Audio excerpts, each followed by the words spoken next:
송은재TV 시작합니다. 한동훈 대 이재명, 여야 대표가 한동훈 대 이재명으로 이렇게 정면으로 충돌하는 이런 구도가 총선에 이어서 4개월 만에 다시 재연됩니다. 민주당에서는 오늘 이재명이 당대표 연임에 성공합니다. 또 한동훈은 당대표에 취임한 지 3주 만에 당의 한동훈 리더십, 한동훈 지도 체제를 굳건하게 하는 데 성공했습니다. 그래서 총선에 이어서 앞으로는 또 여야 대결이 한동훈, 이재명, 이 대표 체제의 경쟁 체제가 될 것이다, 이렇게 보입니다. 윤석열 정부 아직 3년 가까이 남아있지만 이 전국이 양측으로 이렇게 팽팽하게 진영 대결이 펼쳐지면서 더 심화되면서 국회가 지금은 중심이 되고 있기 때문에 국회에서 이재명이 난동을 부리면서 국회가 전국의 나쁜 형태로 이 중심이 되고 있기 때문에 국회를 중심으로 해서 여야, 한동훈, 이재명, 이 경쟁 체제가 앞으로 전국의 중심이 된다라고 하는 것입니다. 한동훈과 이재명은 오늘 지금 현재 현충원에서 김대중 전 대통령 15주기 이 기념식에서 만났습니다. 지금 만나고 있습니다. 또 오후에는 한동훈은 당정대 협의회, 이게 지금 당대표에 취임하고 난 이후에 미뤄져 오다가 오늘 국무총리 공관에서 처음으로 열립니다. 고위당정협의회입니다. 오늘 열려서 민생 여러 가지 협의를 할 예정입니다. 아마 한동훈이 민생 정책을 비롯해서 지금 현안이 되고 있는 최상병 특검법 이런 부분에 대해서 속도 조절, 이런 협의가 있을 것으로 보입니다. 한동훈도 이제는 당 지도체제, 당직 인선도 다 했고 당의 리더십을 굳건하게 했다라고 하는 점입니다. 3주 만에. 그러니까 한동훈이 63%의 지지율을 얻어서 당대표가 됐습니다. 이 당대표가 되는 과정에서도 소위 보수 우파, 국민의힘 지지층의 주류가 한동훈으로 옮겨왔다. 윤석열 정부를 여전히 지지하지만 한동훈 대표를 지지한다, 이렇게 주류가 이동을 한 것을 의미를 합니다. 그런데 사실은 전당대회가 있고 난 다음에도 이 윤석열 대통령을 지지하지만 한동훈을 지지하지 않는 반한동훈은 여전히 당내에 있었습니다. 그래서 한동훈 이 리더십이 빨리 정착을 하느냐 아니면 흔들리느냐, 이게 초미의 관심이었는데 한동훈이 빠르게 자리를 잡아가고 있다. 한동훈, 반한동훈 세력이 소수로 굳어지고 있다라고 하는 점입니다. 그러니까 한동훈 당대표 체제가 들어서고 난 이후에 각종 여론조사에서도 국민의힘을 지지하는 지지층의 70% 가까이가 여전히 한동훈을 지지하고 있고, 또 보수 지지층의 절반 가까이가 한동훈을 여전히 지지하고 있다. 반한동훈, 보수 우파에서 반한동훈은 소수로 몰리고 있다라고 하는 점입니다. 그래서 반한동훈이 여전히 있지만 또 한동훈이 총선 때와는 달리, 비대위 체제와는 달리 이 정상적인 체제에서 당대표가 되는, 여기에는 풀어야 할 숙제들이 굉장히 많습니다. 그래서 일부 의혹의 눈길도 있지만 일단 한동훈 리더십이 자리를 잡았다라고 하는 점입니다.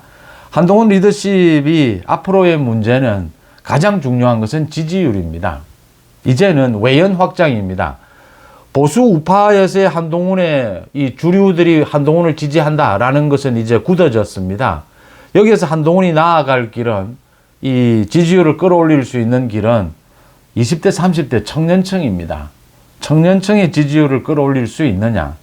그래서 한동훈으로, 이 보수 우파에서 한동훈으로 앞으로 선거에서 승리할 수 있다, 한동훈으로 이길 수 있다라는 것을 확실하게 보여줘야, 이 지지율에서 보여줘야 앞으로 윤 대통령과의 관계도 이 당정 관계라는 게 이 화합과 긴장이 되풀이될 텐데 이 관계도 원활하게 될 것이다.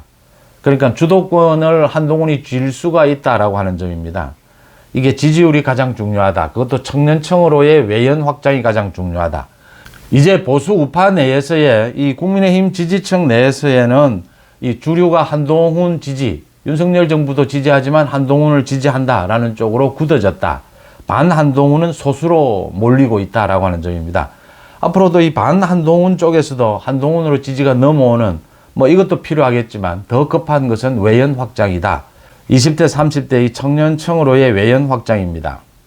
이재명은 오늘 당대표 연임에 성공을 합니다. 어제 서울 지역에서의 전당대회에서도 92%가 넘는 득표율을 올렸습니다. 오늘은 이제 ARS 투표, 대의원 투표, 일반 국민 여론조사 모두 합해서 아마 오늘 오후에 이 올림픽 공원 체조 경기장에 전당대회에서 최종 결정이 될 것으로 보입니다. 이재명의 당대표 연임, 이재명이 이렇게 무리수를 두는 것은 역시 이재명의 사법 리스크입니다. 그런데도 이재명의 이번 전당대회 민주당에 이재명이 의도한 대로 김두관을 제외하고는 제대로 된 경쟁 구도도 만들어지지 않아서 사실은 개딸들의 놀이터가 되어버렸다. 이 투표율이 20%대였다. 굉장히 낮았다라고 하는 것이고요.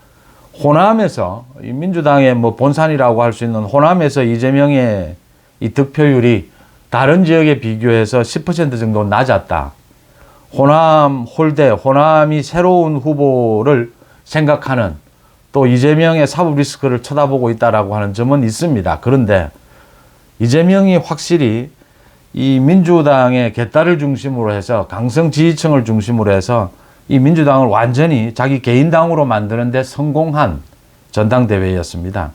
이재명의 사법 리스크를 내세운 것입니다. 그러니까 민주당으로서는 현재로서는 차기 대선 후보까지 이재명으로 확실하게 굳어진 것입니다. 이건 80%, 90% 이제는 민주당은 개딸을 중심으로 해서 이재명으로 승부를 건다. 이렇게 정해진 것이죠. 이재명의 사법 리스크 때문에 이재명이 이런 무리수를 둔 것이다. 이재명도 이렇게 민주당을 확실하게 장악을 했고 한동훈 리더십도 이제 국민의힘에서 굳건하게 자리를 잡았다라고 하는 점입니다. 그래서 국회를 중심으로 해서 이제는 국정의 중심이 지금은 국회가 되고 있다. 여야가 정면으로 충돌을 하면서 이재명의 사법 리스크 때문입니다. 방탄 때문입니다. 그래서 국정의 중심이 좋은 의미든 나쁜 의미든 국회로 옮겨와 있고 이 선두에 한동훈, 이재명이 정면으로 대결을 펼치고 있다라고 하는 점입니다. 이게 언제까지 이어질 것이냐? 오는 10월입니다. 오는 10월에 이재명의 선거법 위반과 위증교사입니다. 선거법 위반과 위증교사 1심 판결이 굉장히 심각할 것으로 보입니다. 선거법 위반은 당연히 100만 원 이상의 벌금형이 떨어질 것으로 보이고 위증교사는 이재명이 실형은 물론 법정 구속될 가능성도 여전히 높습니다. 이 두 가지 1심 판결에서 이재명이 타격을 입게 되면 이재명은 흔들리게 될 것이다. 이재명 이후는 그 이후에 이제는 김동연이라든지 김경수 등이 움직일 수 있다. 그렇지만 상당 기간 이재명이 민주당을 1인 정당으로 만들었기 때문에 민주당에서 이재명의 위치는 이 10월의 1심 판결, 법정 구속에도 불구하고 어느 정도 연장될 가능성이 높습니다. 그런 것을 겨냥해서 한동훈도 자신의 이 리더십을 공고하게 해 나가면서 그러니까 보수 우파에서의 이 지지율도 확장해야 하고 그것보다 더 급한 것은 20대, 30대 청년층으로의 지지 확장입니다. 이 20대, 30대 청년층으로 지지율을 확장하기 위해서는 사실은 윤석열 대통령과 필요할 때는 이 대립각을 세우는 차별화를 하는 것도 필요합니다. 여론의 흐름에 따라서 또는 법치 공정 이런 부분에 따라서 앞으로도 차별화는 계속 일어나게 될 것입니다. 그렇지만 불필요한 부분에서 당정 갈등을 일으킬 필요는 없다. 이 리더십을 공고히 하기 위해서는 그렇게 해서 한동훈과 이재명이 사실은 겉으로는 민생 대결을 펼치게 될 겁니다. 지지율 경쟁입니다. 민생 대결을 펼치면서 서로가 한동훈, 이재명이 소위 대선 경쟁이 시작된 셈입니다. 전초전이 시작된 것이죠. 서로가 이런 국민들을 상대로 한 민생 경쟁, 지지율 경쟁을 펼치면서 그 속으로는 이재명의 사법 리스크, 이걸 처벌할 수 있는 검사 출신의 한동훈의 리더십, 이걸로 10월까지는 1차 승부가 나게 될 것이다. 그 결과 이재명이 상당히 심각한 타격을 입을 수밖에 없고 결국은 한동훈의 리더십은 더욱 공고해져 갈 것이다. 이렇게 지금 전망이 되는 부분입니다. 한동훈에 대해서도 아직 여전히 당내에서 반한동훈 세력이 남아있지만 자꾸 소수로 몰려나고 있다고 하는 점입니다. 전체 주류 대세는 한동훈이 장악을 했다. 10월까지 한동훈이 민생으로 지지율 확장을 계속 외연 확장을 가능하게 한다면 10월 되면 이재명도 치명타를 입게 될 것이다. 그렇게 되면 한동훈의 리더십은 더욱 공고해질 것이다. 이런 예측을 할 수 있는 대목입니다. 오늘부로 다시 한동훈, 이재명 정면 대결 구도가 만들어졌다라고 하는 점입니다. 송은재TV 마칩니다. 고맙습니다.